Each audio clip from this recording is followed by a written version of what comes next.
Je vais voir dans cette vidéo, enfin, je vais commencer à voir les différents documents d'urbanisme. C'est la deuxième partie de ce cours.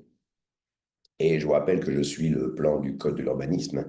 C'est la méthode la plus simple. Le titre 3 du livre premier du code de l'urbanisme est consacré à la réglementation de l'urbanisme et porte sur les dispositions communes aux documents d'urbanisme. Il y a 5 chapitres d'inégale importance dans ce titre, et notamment le chapitre premier qui est consacré aux obligations de compatibilité et de prise en compte. Ensuite, il y a un chapitre 2 sur l'élaboration des normes, un chapitre 3 sur l'accès à l'information, et puis un chapitre 4 relatif aux documents d'urbanisme de certaines métropoles, et enfin un chapitre 5 consacré à l'outre-mer. Donc je commence dans un chapitre préliminaire à voir les dispositions communes. Et dans ce chapitre préliminaire, je vais voir les rapports qui s'instaurent entre les documents d'urbanisme.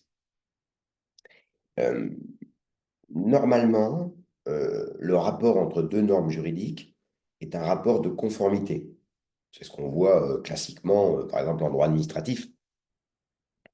Si la norme supérieure dit blanc, la norme inférieure ne veut pas dire noir, ou vice-versa. En droit de l'urbanisme, le rapport entre deux normes peut être un rapport plus souple. Et le droit de l'urbanisme a développé la notion de compatibilité. La norme inférieure doit être compatible avec la norme supérieure et non pas conforme. Cela laisse une plus grande marge de manœuvre, je vais expliquer pourquoi. Et en outre, il arrive que le rapport entre deux normes, en droit de l'urbanisme, soit un rapport, en tout cas ce qui intéresse le droit de l'urbanisme, un rapport de simple prise en compte, qui est encore un rapport plus souple. Euh, D'ailleurs, le droit de l'environnement, qui ne fait pas l'objet de ce cours, s'inspire de ces notions et les utilise parfois. Alors, il s'agit donc de définir ce qu'est la compatibilité. Comment peut-on la définir? Alors, le Conseil d'État, dans un avis de 2012, c'est un avis de la section de l'intérieur du 15 novembre 2012, numéro 387 095, qui a été commenté à l'AJDA 2013, Actualité juridique de droit administratif, page 2240, avec un commentaire de Bertrand Faure.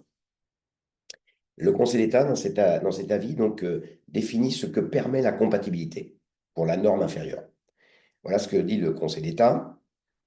Dans le rapport de compatibilité autorise la collectivité inférieure non seulement à ajouter à la norme fixée au niveau supérieur, à la préciser, à l'adapter, ce qui serait possible dans un rapport de conformité, mais aussi à adopter des règles dérogatoires, c'est ça qui est intéressant, à la norme fixée au niveau supérieur, dès lors que la contrariété avec cette norme n'est pas assez grave pour en compromettre la cohérence ou en mettre en cause les options fondamentales. Donc, il est possible de déroger.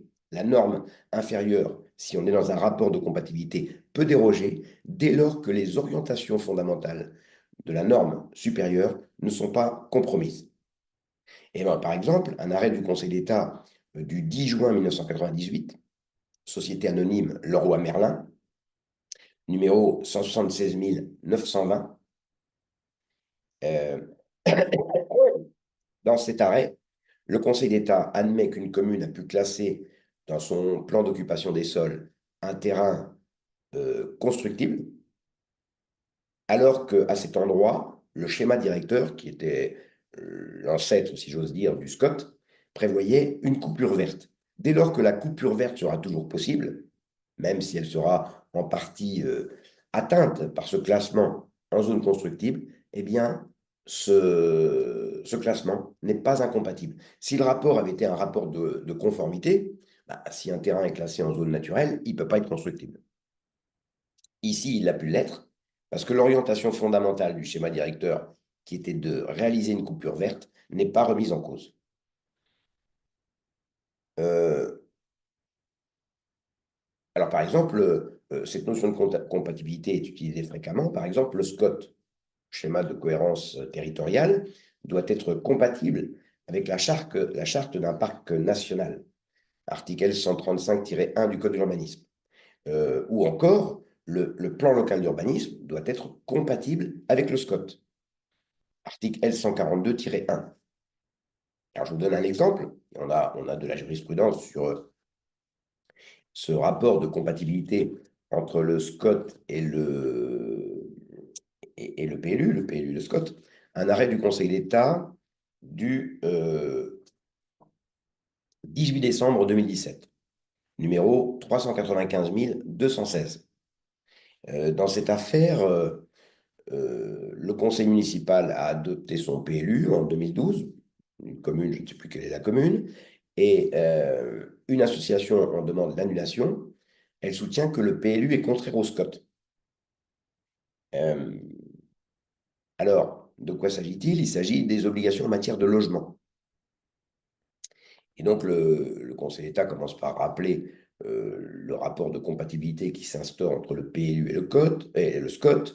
Il ne faut pas que les orientations fondamentales du PLU, du SCOT, soient remises en cause, mais une dérogation est possible, une adaptation. Et dans cette affaire, donc, les auteurs du SCOT, c'est le SCOT du pays de Tel, THE2LE, ont adopté le principe d'une réduction du rythme de développement de l'habitat et une maîtrise de l'extension de l'urbanisation.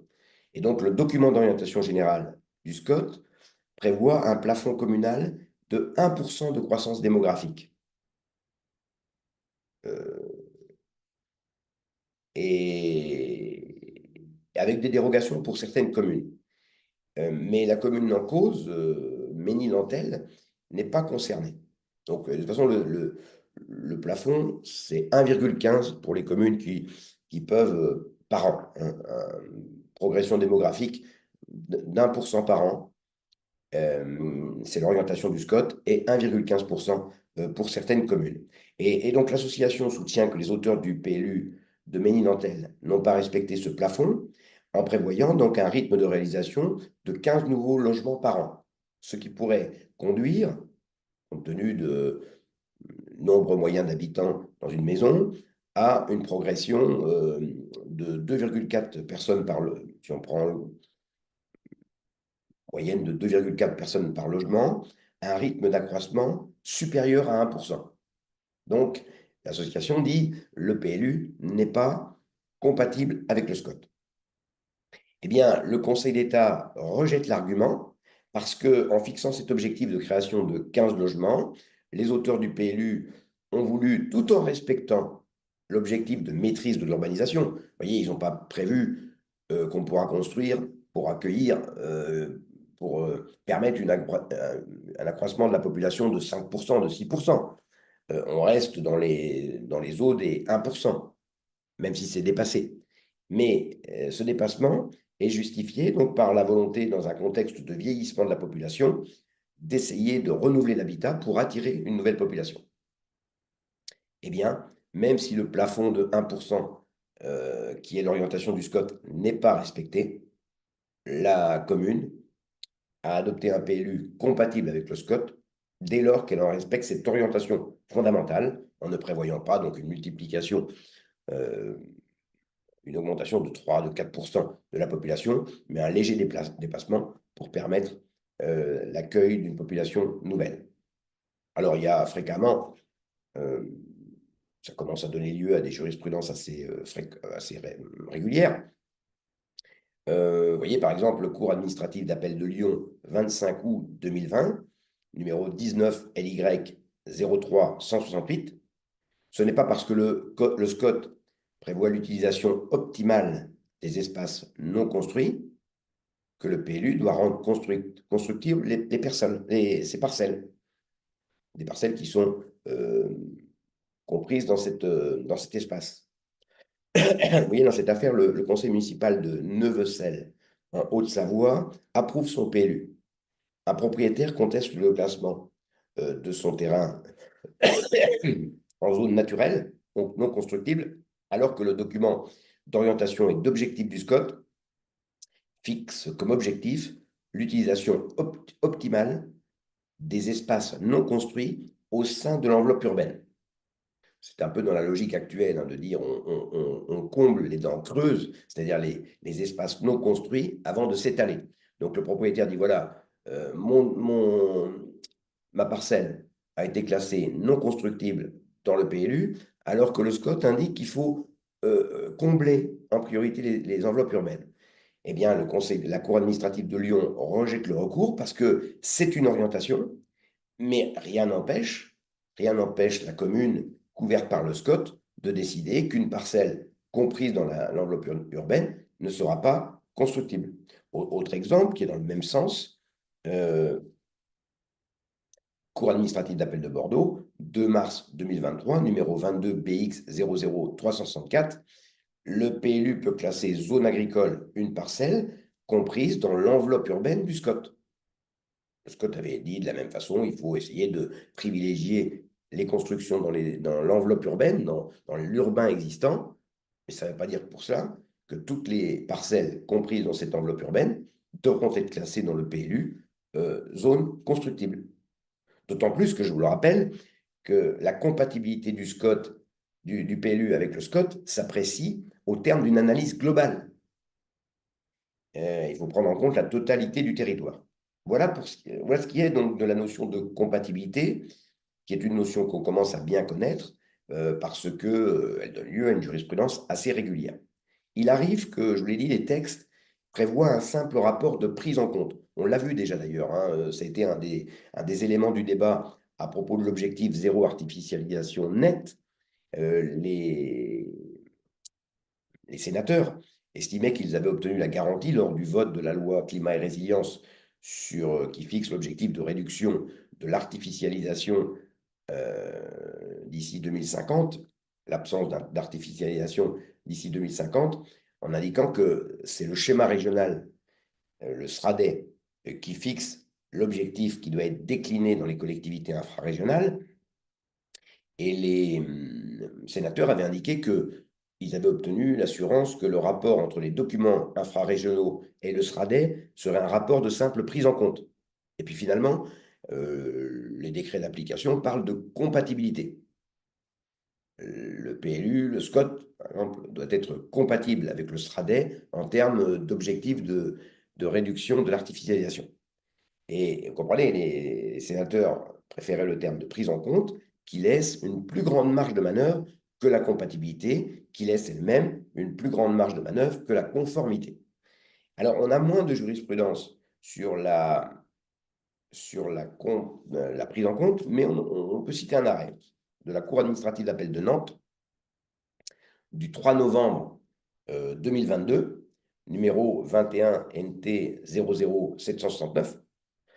Et donc, dans cette affaire, c'est un particulier qui a acquis un terrain en 2006, et lorsqu'il veut le revendre 4 ans plus tard, la commune lui a indiqué que ce terrain n'était pas constructible en raison de la présence d'une zone humide. Donc, il a acheté le terrain constructible, et on lui dit 4 ans plus tard qu'il n'est pas constructible.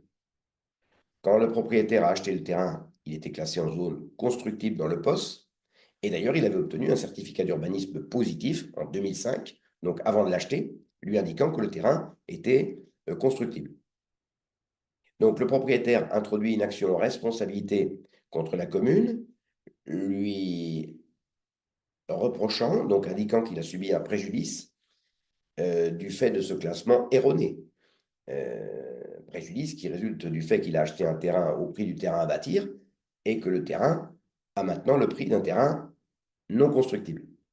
Et il dit, ben, moi je suis victime du fait que la commune a classé à tort le terrain constructible en 2000, dans le poste antérieur, alors qu'on apprend aujourd'hui qu'il y a une zone humide.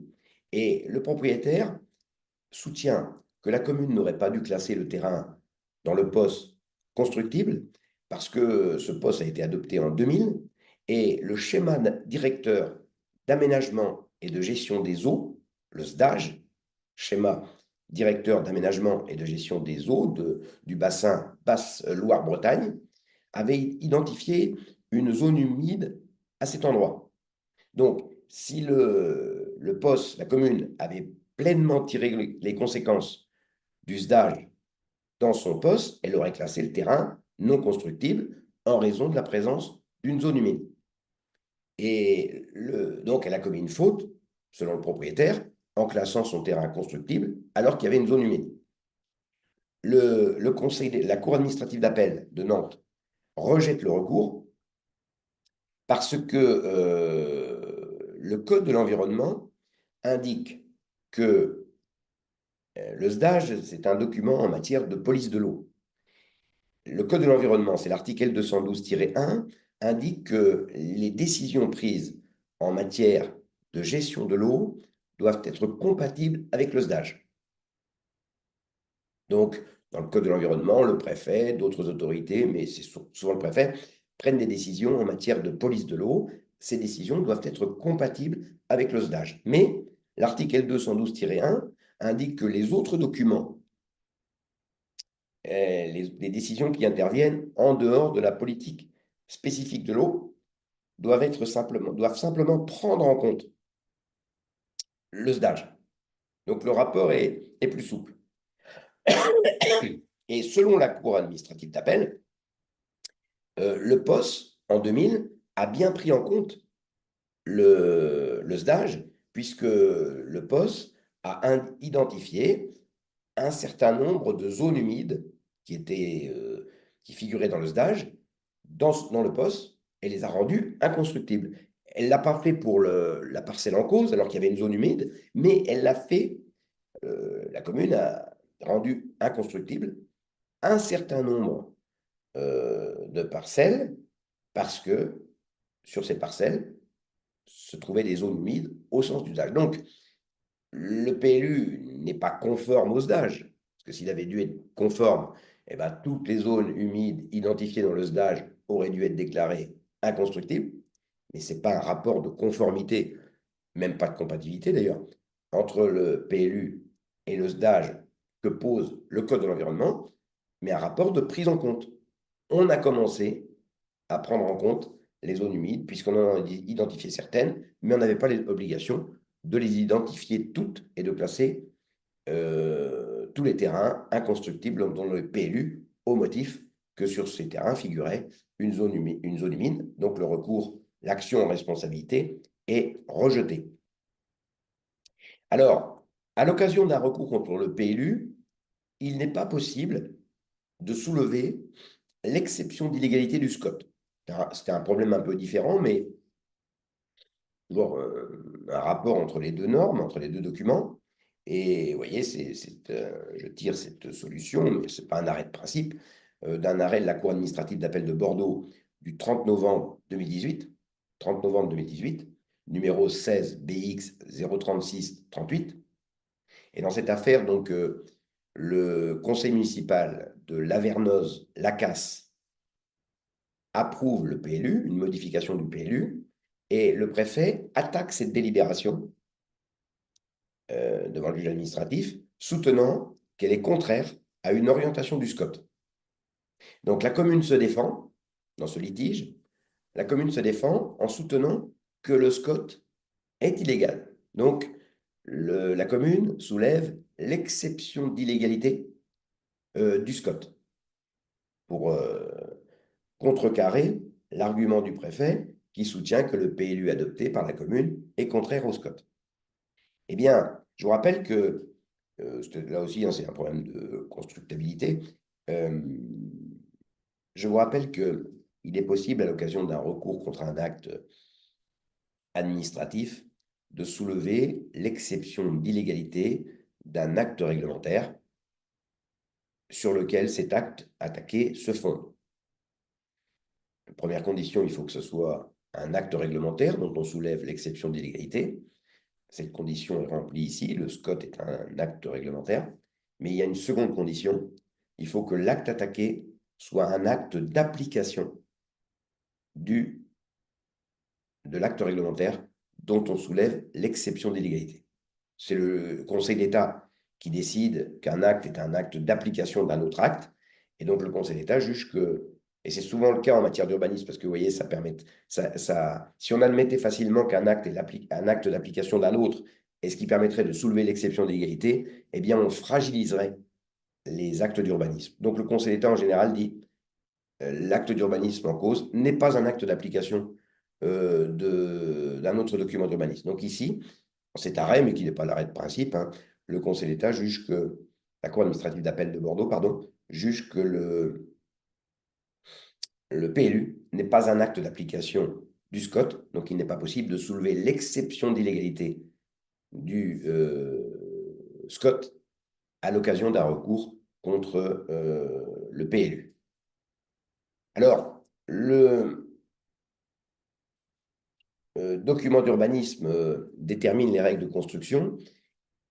Il est donc normal que le document d'urbanisme, que ce soit le PLU, le SCOT, ait une relation avec la politique de logement, de transport, de développement économique, mais je ne le verrai pas ici. Et par exemple, il existe en matière de logement le programme local de l'habitat, PLH, qui est prévu par l'article L302-1 du Code de la construction et de l'habitation, et qui doit être adopté par les intercommunalités de plus de 30 000 habitants, comprenant au moins une commune de plus de 10 000 habitants. Eh bien, il y a des relations entre ces documents, mais je ne les traiterai pas ici.